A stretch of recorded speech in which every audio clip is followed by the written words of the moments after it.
Artiklu fuq il-Gazzetta The Malta Independent on Sunday espona d-djufija tal-kap tal-Oppożizzjoni Bernard Grech laħa aktar minn 100 jum biex għamel reshuffle fix-shadow cabinet tiegħu, illi l-Independent qalet illi fil-fatt ma kienet reshuffle xejn, biftit bidliet illi seħħew. L-editur tal-Independent Stephen Kalleja kiteb illi Bernard Grech għadu maħax irridni fidejh tal-Partit Nazzjonalista. Jissemma kif fi ftit żmien qasir Bernard Grech irnexxielu jerġa' jiddistabilizza l-partit u kollox juri illi Grech mhuwiex b'saħħtu daqskemm jaħseb illi hu. L-artiklu jsemmi kif Grech jagħmel dak li jgħidulu l-konsulenti tiegħu u mal-ewwel intopp jew oppożizzjoni lejn dak li jkun se jiddeċiedi iċedi. Dan juri nuqqas ta' sens ta' tmexxija u djufija. L-Independent tgħid li Bernard Grech dam iżjed minn 100 jum biex jaħdar shadow cabinet u tirreferi għal dikjarazzjoni li kien għamel Grech stess li hu dam dan iż-żmien kollu apposta. Il-Gazzetta tgħid li normalment kapijiet ġodda mal-ewwel jembarkaw bil-programm tagħhom u jiffurmaw it-tim tagħhom. Qalet li meta ma jbidlux ħafna dan juri li l-kap ta' qabel ma kienx ħażin għal kollox u l-fatt li kap li jmiss iħalli kważi kollox kif inhu juri nuqqas ta' fiduċja fih innifsu.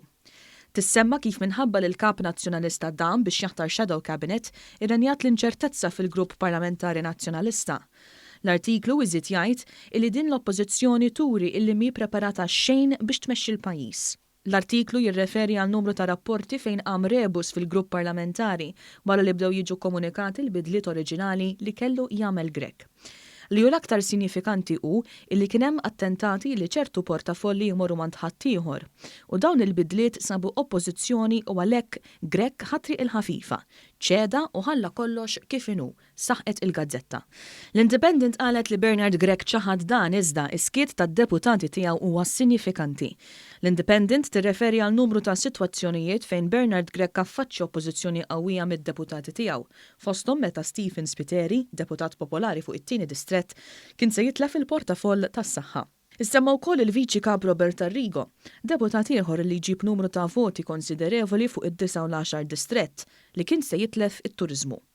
Id-deputat ieħor li kellu jkun kelliem għat-turiżmu rrifjuta li jieħu post Arrigo u hawnhekk Bernard Grech ċeda u żamm lil Arrigo. Is-semmiet ukoll Teris Komodini Kakija li kienet fost dawk li ma kienx kuntenta bil-bidliet oriġinali u kien hemm anki rapporti li sabtet il-bib f'wiġġ Bernard Grech fid-Dar Ċentrali. Lil dik li kienet lesta li ssir kap tal-oppożizzjoni meta ġie sfiduċjat Adrian Delija kellu jagħtiha portafoll wiesa' u l-Independent tgħid li Grech probabbilment għamel hekk kontra x-xewqa tiegħu. Issemma wkoll Mario Gallia illi kien se jitneħħielu s-saħħa mentali u mbagħad issir referenza għal dak li tilef David Take l-ambjent.